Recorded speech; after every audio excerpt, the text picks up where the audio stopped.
اور ہمیشہ یہ قانون ہوتا ہے اگر بالفرض محال ایسا ہے نہیں، پیدائش کا تو معلوم ہی نہیں کہ کون سی تاریخ ہے، یہ وفات کی تاریخ ہے، بالفرض محال اگر یہ معلوم بھی ہو جائے کہ 12 ربیع الاول آپ کی پیدائش کی بھی تاریخ ہے اور آپ کی وفات کی بھی تاریخ ہے، تو دنیا کا قانون یہ کہ ہمیشہ غم جو ہے وہ خوشی کے اوپر غالب ہوتا ہے۔ کسی گھر کے اندر کسی کا باپ مر جائے، بھائی مر جائے، اماں مر جائے، بیٹا مر جائے، اور اسی گھر کے اندر شادی ہو، تو یہ بتاؤ کہ وہاں غم ہوگا یا خوشی ہوگی؟ بھائی لوگ غم کریں گے، خوشی تو منسوخ ہو جائے گی، ملتوی ہو جائے گا وہ پروگرام ہی، نہیں بھائی ہم نہیں کریں گے، باپ مر گیا ہے، ماں مر گئی ہے، بھائی مر گیا ہے، بیٹا مر گیا ہے، وہ شادی منسوخ ہو جائے گی۔ یہ کون سا ظلم ہے؟ اگر آپ نے یہ کہہ بھی دیا کہ اسی دن وفات، اسی دن پیدائش، تو کم از کم پھر بھی انصاف کرو، غم غالب ہوتا ہے خوشی کے اوپر، پھر بھی آپ کو خوشی نہیں منانی چاہیے۔ حالانکہ اسلام میں 3 دن کے بعد غم منانا بھی نہیں ہے۔ یہ جو ہمارے یہاں شیعہ جو ہے نا 1450 سال سے 1400 سال سے اپنے آپ کو پیٹ رہے ہیں نا، اللہ کے نبی صلی اللہ علیہ وسلم نے اتنی سختی کے ساتھ منع کر دیا ہے، لیس منی من ضرب الحدود وشق الجیوب ودعا بدعوى الجاہلیت، وہ مجھ میں سے ہے نہیں، میرے امت میں سے نہیں ہے جو اپنا گریبان پھاڑے، اپنے سینے پہ سینہ کوپی کرے، سینے پہ تھپڑ مارے، چہروں پہ تھپڑ مارے اور جاہلیت کی جیسے آوازیں لگائے۔ اور سب سے بڑی بات یہ ہے کہ اگر آپ کو اللہ کے نبی سے محبت ہے تو اللہ کے نبی صلی اللہ علیہ وسلم نے تو فرمایا ہے من احب سنتی فقد احبنی ومن احبنی کان معی فی الجنہ، جو مجھ سے میری سنت سے محبت کرے گا وہی مجھ سے محبت کرے گا، اور مجھ سے جو محبت کرے گا وہ جنت میں میرے ساتھ ہوگا۔ تو بھائی نبی کی سنت کیا ہے؟ نبی کی سنت تو یہ ہے، آپ صلی اللہ علیہ وسلم لوگوں کے سامنے کھڑے ہو گئے، وہ لوگ جو اس کو امین اور صادق کہا کرتے تھے، امین اور صادق کہا کرتے تھے برسوں سے، جب اللہ کے نبی صلی اللہ علیہ وسلم نے فرمایا یا ایھا الناس قولوا لا الہ الا اللہ تفلحوا، کہو کہ اللہ ایک ہے، کوئی الہ نہیں، تم کامیاب ہو جاؤ گے، دشمن ہو گئے سارے۔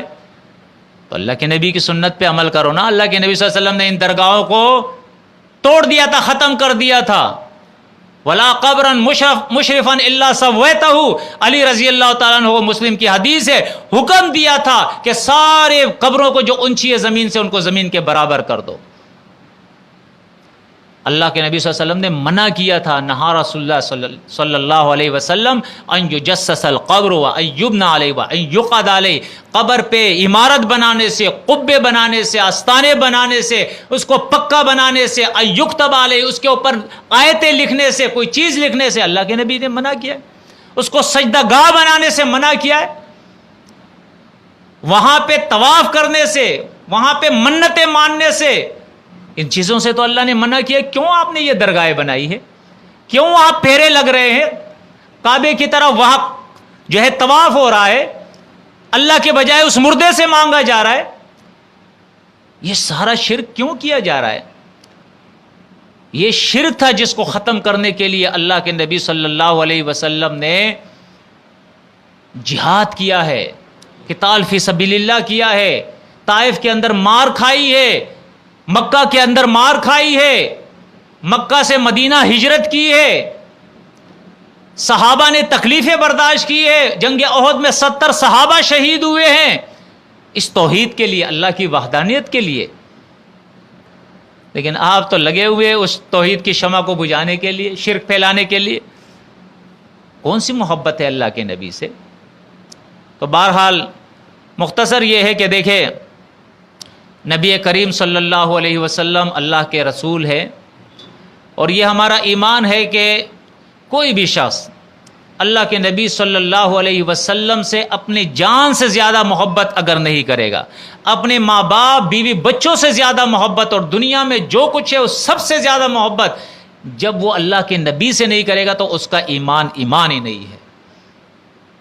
یہ تو ایمان کا پیمانہ ہے، معیار ہے ایمان کا، کہ دنیا کے اندر انسانوں میں ہم سب سے زیادہ اللہ کے نبی صلی اللہ علیہ وسلم سے ہی محبت کرتے ہیں۔ لیکن محبت کا طریقہ کیا ہے؟ قل ان کنتم تحبون اللہ فاتبعونی یحببکم اللہ، اگر تم اللہ سے محبت کرتے ہو تو فرمایا اس نبی کی اطاعت کرو۔ اللہ کے نبی نے فرمایا من احب سنتی فقط احبنی، جو مجھ سے محبت کرتا ہے وہ میرے سنت سے محبت کرے۔ تو دیکھیں قرآن بھی یہی کہہ رہا ہے کہ اللہ سے محبت ہے تو نبی کی اطاعت کرو، حدیث بھی یہ کہہ رہی ہے کہ محمد صلی اللہ علیہ وسلم سے، اللہ کے نبی سے اگر محبت ہے تو اس کی اطاعت کرو۔ تو آئیے نبی سے محبت کرتے ہیں، کیسے نبی سے محبت کرتے ہیں؟ اس کی اطاعت کرتے ہیں۔ اس نے شرک سے نفرت کیا، آپ بھی شرک سے نفرت کرے۔ اس سے قرآن سے محبت کیا، آپ بھی قرآن سے محبت کرے۔ وہ قرآن کے درس دیا کرتے تھے، فرمایا کرتے تھے خیرکم من تعلم القرآن وعلمہ، تم میں بہتر لوگ وہ ہیں جو قرآن سیکھتے اور سکھاتے ہیں۔ آئیے آج کے بعد آپ بھی قرآن کے درس شروع کریں، سیکھنا اور سکھانے کا عمل شروع کریں۔ آپ صلی اللہ علیہ وسلم سب سے زیادہ محبت اللہ کی توحید اور اللہ کی وحدانیت سے کرتے تھے۔ ایک صحابی کی شکایت آ گئی کہ اے اللہ کے نبی صلی اللہ علیہ وسلم، یہ جو ہے نا ہر نماز کے اندر سورہ اخلاص پڑھتا ہے، قل هو اللہ احد اللہ الصمد لم یلد ولم یولد ولم یکن لہ کفوا احد۔ اللہ کے نبی نے اسے حاضر کیا، کہا بھائی کیا بات ہے، قرآن میں سے ادھر کوئی اور صورتیں بھی پڑھو، کیوں ایک صورت پڑھتے ہو سورہ اخلاص؟ کہا اللہ کے نبی اس صورت کے اندر نا بہت زیادہ اللہ کی توحید ہے، اس لیے مجھے یہ صورت بہت اچھی لگتی ہے۔ اللہ کے نبی صلی اللہ علیہ وسلم نے فرمایا بس جاؤ پڑھو۔ اس محبت سے زیادہ محبت کون سی ہو سکتی ہے؟ یہ تو اللہ کہتا ہے اپنی کتاب مجید کے اندر، اللہ فرماتا ہے الذین آمنوا اشد حبا للہ، جو مومن ہے وہ اللہ کی محبت میں بہت ہی سخت ہے، بہت ہی سخت ہے، وہ بہت ہی سخت ہے۔ یہاں تک کہ نبی سے بھی محبت اس لیے کرتے ہیں کہ وہ اللہ کا نبی ہے، اللہ نے کہا ہے، اللہ کی وجہ سے۔ ماں باپ کی خدمت اس لیے کرتے ہیں کہ اللہ نے حکم دیا ہے، بیوی کا حق اس لیے ادا کرتے ہیں کہ اللہ نے کہا ہے، بچوں کی تربیت اس لیے کرتے ہیں کہ اللہ نے کہا ہے، مسافر کی کا حق اس لیے ادا کرتے ہیں کہ اللہ نے کہا ہے، مریض کی عیادت اس لیے کرتے ہیں کہ اللہ اور اللہ کے رسول نے کہا ہے، اسلام پہ عمل اس لیے کرتے۔ اصل محبت تو اللہ کی ہے، نبی بھی اللہ ہی سے محبت کرتے تھے، نبی نے یہی پوری زندگی سکھایا ہے۔ تو آؤ اللہ کے نبی سے محبت کرو، پھر اپنی زندگی کے اندر انقلاب لاؤ۔ اللہ کے نبی نے کاروبار بھی کیا ہے، ہمیں سکھایا ہے۔ اگر آپ نبی کے عاشق ہیں اور نبی سے محبت کرتے ہیں تو آپ کاروبار میں جھوٹ کیوں بولتے ہیں؟ جی جھوٹ کیوں بولتے ہیں آپ؟ ملاوٹ کیوں کرتے ہیں آپ؟ ناپ میں تول میں کمی کیوں کرتے ہیں؟ ناپ تول میں کمی کیوں کرتے ہیں آپ؟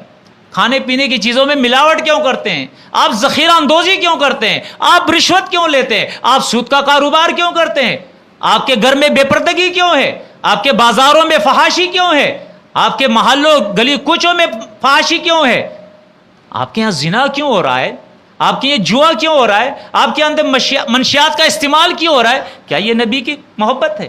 یہ نبی کے ساتھ تعلق ہے؟ یہ نبی کی پیروی ہے؟ یہ اس کی اتباع ہے؟ نبی سے وہ محبت کرو جو صحابہ نے کی ہے، آپ کی اطاعت کی ہے۔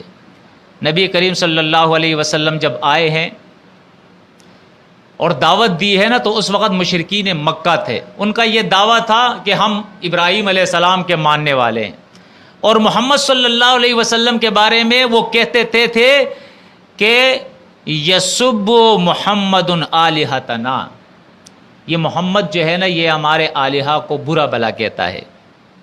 کیا برا بھلا کہتا ہے؟ یہ ابراہیم علیہ السلام کچھ نہیں کر سکتا ہے، یہ اسماعیل علیہ السلام کچھ نہیں کر سکتا ہے، یہ لات منات کچھ نہیں کر سکتا ہے۔ اپنے آپ کو کہتے تھے کہ ہم عاشق ہیں، ہم ماننے والے ہیں، اور محمد صلی اللہ علیہ وسلم کو کہتے تھے یہ وہابی ہے۔ جی اس طرح آج اصطلاح ہے نا وہابی، وہاب اللہ کا نام ہے، یعنی اللہ کا ماننے والا۔ اس وقت بھی یہ کہتے تھے کہ جی آپ اس لیے آئے ہیں دنیا کے اندر، اجئتنا لتلفتنا عما کان یعبد آباؤنا، کہ ہمارے ماں باپ جن کی پوجا کرتے تھے، جن کی منتیں مانتے تھے اور نظریں کرتے تھے، اس سے ہمیں تم ہٹانے کے لیے آئے ہو۔ اجعل الآلہۃ الہا واحدا، کیا ہمارے تمام الہ مشکل کشا حاجت روا غوث اور غوث الاعظم جو ہمارے بڑوں نے بنائے ہیں یہ سب آپ نے ختم کر دیے، اور آپ کہتے کہ ایک ہے اللہ؟ یہی تو دشمنی تھی۔ محمد صلی اللہ علیہ وسلم نے کوئی زمین کی دشمنی تو ان سے نہیں کی تھی، کوئی اور پیسوں کی دشمنی تو نہیں تھی، یہی تھی کہ اللہ کے ساتھ نبی اور ولیوں کو، شہیدوں کو، مردوں کو، ملائکہ کو، جنات کو، تعویذ گنڈوں کو، جادو کو، منتر کو، ٹونوں کو، ٹوٹکوں کو مت شریک کرو، لا الہ الا اللہ اقرار کرو کہ اللہ اکیلا الہ ہے۔ تو آپ کیسے پتہ نہیں اللہ کے نبی کے ماننے والے ہیں کہ عقیدہ شرک سے بھرا ہوا ہے، اعمال گناہوں سے بھرے ہوئے ہیں، میں عاشق رسول ہوں، فرض نماز کے لیے بھی ٹائم نہیں ہے جی۔ چلے کچھ سمجھ میں نہیں، اتنی تو سمجھ میں آتی ہے نا کہ نماز فرض ہے، آپ تو فرض نماز بھی نہیں پڑھتے، میلاد منا رہے آپ، ایسے ایسے لوگ ہم نے دیکھے فرض نماز بھی نہیں پڑھتے، میلاد منا رہے۔ تو اللہ سے دعا ہے کہ اللہ ہم سب کو سمجھ عطا فرمائے، جو حق ہے اللہ وہ ماننے کی توفیق عطا فرمائے، اور اللہ رب العزت ہمیں یہ توفیق اور طاقت دے کہ دنیا کے اندر ہم اللہ کی بات کو سمجھ جائے، اور سمجھنے کے بعد اللہ کی بات پہ عمل کر لیں، ورنہ موت کے بعد بڑا سخت معاملہ آنے والا ہے۔ وہاں بڑی بڑی جماعتیں، بڑے بڑے مولوی، بڑی بڑی قوتیں، پیسہ، رشتہ داریاں کچھ کام نہیں آئے گی۔ وہاں انسان اللہ کے سامنے کھڑا ہوگا، اور یہ کتاب جو ہے نا، یہ کتاب جس کو آج لوگوں نے طاقوں پہ رکھا ہے، اور جتنا بھی استفادہ کرتے ہیں نا، آپ جتنی بھی جماعتیں دیکھ لیں، فلاں حضرت کی کتاب، فلاں حضرت کی کتاب، فلاں حضرت کی کتاب، حضرت نے خوب اس کے اندر ڈگوسلے لکھے ہوئے ہیں، فلاں نے خواب دیکھا اور فلاں نے یہ کیا اور فلاں نے وہ کیا ہے۔ مصیبت اس قوم کی یہ ہے کہ آپ قرآن سنائیں اس کے پاس وقت نہیں ہے، لیکن کسی نے نعت بنا کے سنانا شروع کر دیا گانے کے انداز میں، بس جھومتے رہیں گے، پھر آپ سمجھو گے کہ یہ دین بیان کر رہا ہے، بڑا علامہ ہے، حالانکہ اس نے خود بنایا ہوگا وہ نعت شعر و شاعری کے اندر، اور گانے کے طرز میں اس کو، اللہ کے نبی کے دور میں یہ ساری چیزیں تھی، کوئی حدیث تو پیش کرو۔ یہ جو آج ہماری ان مجلسوں کے اندر ہو رہا ہے، تو اللہ کے بندو، اللہ رب العزت جو ہے ہمیں توفیق دے کہ اس کتاب کی طرف آ جائے، یہ ڈگوسلے جو بنائے ہوئے ہیں نا اس کو ہم چھوڑ دیں، تو انشاءاللہ عقیدے کی بھی اصلاح ہو جائے گی اور عمل کی بھی اصلاح ہو جائے گی، اور آج جتنا بھی اس قوم کے اوپر عذاب ہے نا، انشاءاللہ یہ عذاب ٹل جائے گا، کیونکہ اللہ کا وعدہ ہے، وَلَوْ أَنَّ أَهْلَ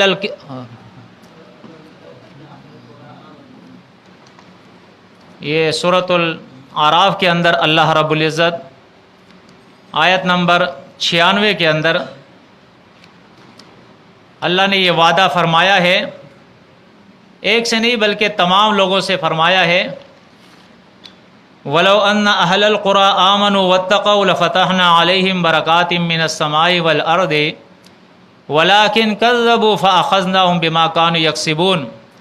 فرمایا اگر یہ لوگ ایمان لے آئے، جیسے ایمان لانے کا حق ہے، یعنی اللہ کو ایک مان لے، اللہ کی کتاب کو سچی کتاب مان لے، اللہ کے رسول کو سچا رسول مان لے، آخرت پر ایمان لے آئے، اور اس کے بعد اللہ فرماتا ہے تقویٰ کی زندگی گزارے، تقویٰ کی، یہ نہیں کہ بس اسلام نے قبول کر دیا، اب آنکھیں جہاں بھی دیکھنا چاہے اس کی مرضی، کان سے جو بھی سننا چاہے اس کی مرضی، ہاتھ سے جو پکڑنا چاہے اس کی مرضی، ٹانگیں جہاں چاہے اس کی مرضی، نہیں زبان جو چکھنا چاہے اس کی مرضی، نہیں نہیں پیٹ میں جو اتارنا چاہے اس کی مرضی، نہیں نہیں میرا جسم میری مرضی، نہیں جی، اب آپ کی مرضی ختم ہو گئی ہے، اب آپ اللہ کی مرضی کریں گے، اللہ کا حکم مانیں گے، اس کے رسول کے طریقے پہ عمل کریں گے، یہ تقویٰ ہے۔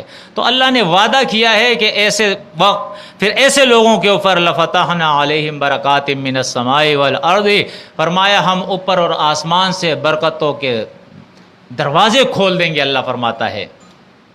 لیکن اگر تم تکذیب کرتے رہو گے جس طرح یہ قوم کر رہی ہے، تو اس کے بعد اللہ کا عذاب ہی ہے، جس طرح یہ عذاب ہے، ہر آدمی ہر گھر پریشان ہے۔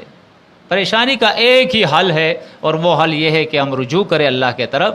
یہ شب برات منا لیا، شب معراج منا لیا، یہ جو ہے نا میلاد کی جو ہے رسمیں کر لی، بدعات کر لیے، اور اسی طرح یہ جو محرم کے شرکیات بدعات ہے وہ کر لیے، سال کے اندر یہ کچھ گنتی کی چیزیں کر لی، اور اس کے بعد پورا سال آپ عیاشیاں کرتے رہے، اللہ رسول کی نافرمانیاں کرتے رہے، جو جی میں آئے کرتے رہے، اور آپ کہے کہ جی اللہ کے نبی صلی اللہ علیہ وسلم نا قیامت کے دن ہماری شفاعت کریں گے، اس لیے کہ ہم نے میلاد منایا ہے۔ آپ نے دیکھا کیا ہے؟ آپ قرآن اور سنت دیکھتے تو آپ کی بات سمجھ میں آتی نا۔